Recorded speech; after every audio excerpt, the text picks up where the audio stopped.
Tapi untuk hari ini kita mau bahas tentang pentingnya mencabut gigi susu anak di waktu yang tepat. Kapan aja sih waktunya?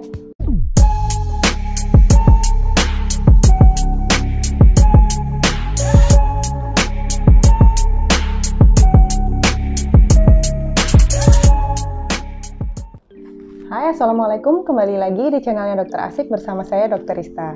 Hari ini kita mau bahas kapan sih waktu yang tepat untuk anak cabut gigi susu, dan nanti akan ada tips untuk para orang tua supaya anaknya nggak takut untuk cabut gigi. Tapi sebelumnya jangan lupa untuk like, share, dan subscribe. Dalam proses tumbuh kembang anak, memperhatikan kesehatan gigi itu sama pentingnya dengan memperhatikan kesehatan tubuh mereka. Di Indonesia, tingkat kasus kerusakan gigi pada anak ini masih cukup tinggi. Hal ini bisa terjadi mungkin karena kurangnya edukasi atau pengetahuan oleh orang tua tentang pentingnya menjaga kesehatan gigi sejak dini, sejak mereka masih bayi dan sejak tumbuhnya gigi pertama mereka. Mungkin para orang tua ini menganggap gigi anak yang rusak, yang gigis, yang hitam-hitam depannya ini, itu adalah hal yang wajar karena melihat teman-teman anaknya atau mungkin dirinya sendiri mengalami pada saat masih kecil giginya rusak dan gigis. Dianggap wajar, padahal itu nggak boleh, itu nggak sehat. Penjelasan lebih lengkap tentang gigi yang gigis udah ada videonya sendiri, mungkin nanti sahabat bisa cek di situ. Tapi untuk hari ini kita mau bahas tentang pentingnya mencabut gigi susu anak di waktu yang tepat. Kapan aja sih waktunya?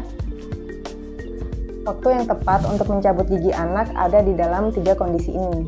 Yang pertama, ketika gigi permanennya sudah tumbuh di belakang gigi susunya. Biasanya gigi ini akan tumpuk, yang depan itu gigi susu dan yang belakangnya adalah gigi permanen. Kalau sudah seperti ini, maka gigi susu wajib untuk dicabut, dan yang dicabut adalah gigi susunya, gigi depannya. Meskipun gigi permanennya itu kan biasanya tumbuhnya di belakangnya. Nah, nggak apa-apa, yang dicabut itu di depannya. Nanti ketika proses tumbuh itu, gigi permanen ini akan maju dengan sendirinya. Kondisi yang kedua, yaitu ketika gigi susu sudah sangat goyang. Yang kalau misalkan disenggol aja sama lidah, itu udah goyang-goyang gitu gigi susunya. Nah, di kondisi ini, gigi susu itu sudah waktunya dicabut. Meskipun gigi permanennya belum tumbuh, itu nggak apa-apa. Sebentar lagi biasanya giginya akan tumbuh ketika gigi susunya sudah dicabut. Kemudian kondisi yang ketiga, yaitu ketika gigi anak itu sudah tersisa hanya akarnya saja, yang mahkotanya udah habis semua, gigis dan hitam. Nah, itu artinya di kondisi ini giginya sudah harus dicabut. Meskipun belum saatnya dicabut, belum goyang, itu juga tetap harus dicabut. Tapi ketika giginya dicabut, anak harus memakai alat untuk menjaga ruang supaya gigi permanennya nanti tumbuh di posisi yang tepat. Karena kalau misalkan nggak memakai alat itu, kemudian gigi sebelah-sebelahnya itu bisa bergeser menutupi ruang yang seharusnya gigi permanen tersebut nanti tumbuh. Nah, makanya itu ketika ada sisa akar dicabut, jangan lupa untuk pakai alat, minta ke dokter giginya supaya dibikinkan alat untuk menjaga ruang dari bekas pencabutan tersebut. Nah, sekarang saya akan memberikan tips untuk para orang tua agar anak-anak tidak takut pergi ke dokter gigi untuk mencabut gigi. Cara yang pertama bisa dengan membiasakan sejak dini, sejak mereka masih kecil untuk pergi ke dokter gigi. Meskipun pada saat itu giginya belum ada yang lubang atau belum ada yang sakit dan belum ada yang harus dicabut gitu. Jadi dengan membiasakan anak pergi ke dokter gigi, maka anak akan terbiasa dengan kondisi di dokter gigi. Misalkan ketika pergi ke dokter gigi hanya dibersihkan atau hanya disiram air. Nah, jadi anak ini akan merasakan bahwa ke dokter gigi itu nggak sakit kok, ke dokter gigi itu nggak menyeramkan kok gitu. Jadi hal itu akan tertanam di pikiran mereka. Jadi ketika nanti sudah waktunya cabut gigi atau ada gigi yang harus ditambal, itu mereka nggak takut lagi untuk pergi ke dokter gigi.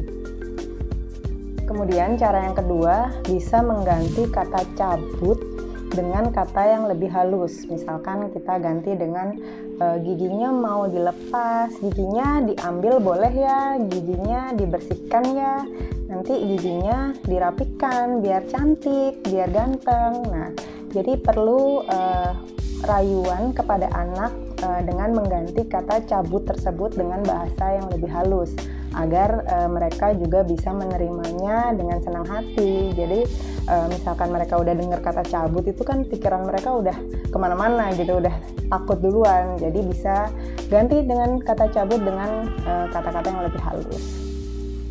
Cara yang ketiga yaitu jangan menakut-nakuti anak.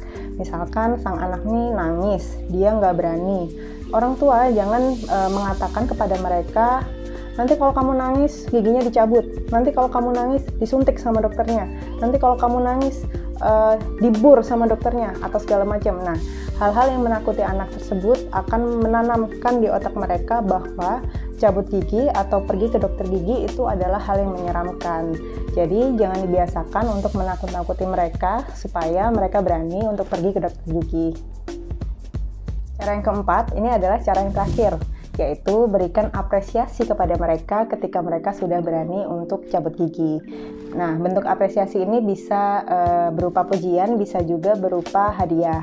Misalkan kalimat pujiannya seperti ini, pinter banget sih udah berani cabut gigi, kamu hebat udah berani cabut gigi, atau misalkan tambah cantik deh, sekarang giginya sudah rapi, atau tambah ganteng, sekarang giginya udah bagus. Nah, hal-hal pujian-pujian seperti itu biasanya membuat sang anak ini merasa bangga akan dirinya karena sudah berani untuk cabut gigi.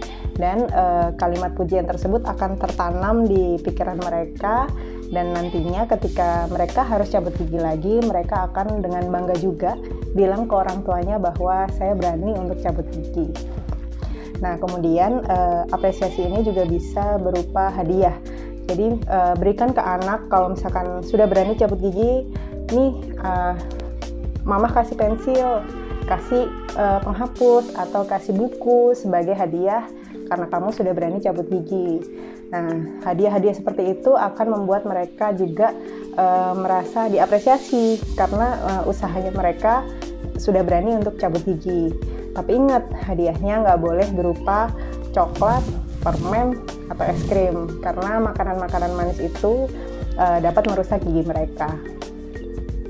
Dengan cara-cara tadi, biasanya sang anak akan lebih berani untuk mencabut giginya.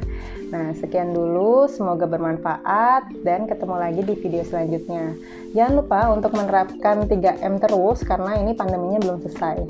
Memakai masker, mencuci tangan, dan menjaga jarak. Keep healthy and think smart.